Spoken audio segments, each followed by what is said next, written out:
જૂનાગઢના નાના કાજલિયાળા ગામે ઘરમાં ઘૂસીને સગીરાની છેડતી કરવામાં આવી. મોડી રાત્રે ઘરમાં ઘૂસી માલદ પરમાર નામના યુવકે હોબાળો કર્યો. વંથલી પોલીસે આરોપી વિરુદ્ધ ફરિયાદ નોંધીને આરોપીની અટકાયત કરી છે. માણાવદર સીપીઆઈએ વધુ તપાસ આ બાબતે હાથ ધરી છે.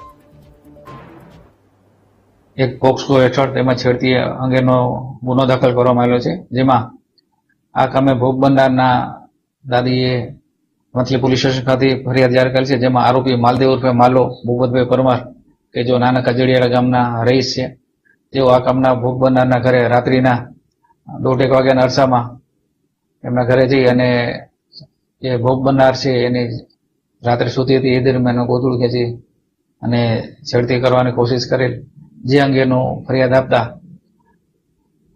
વંથલી પોલીસ સ્ટેશન ખાતે ગુનો દાખલ કરી આગળની તપાસ હાથ ધરી છે અને આ કામે આરોપીની ધરપકડ કરવામાં આવેલી છે. આ જે આરોપી છે તેના પરિવાર સાથે શું સંબંધ છે, કઈ રીતના? હા, આરોપી છે તેના ગામના જ રહીશ છે, તેઓના ફળિયાના જ છે અને તેઓ અવારનવાર ભોગ બનનાર ત્યાંથી પસાર થતા હોય ત્યારે ખરાબ નજરે જોતા હોવાનું જાણવા મળેલું છે.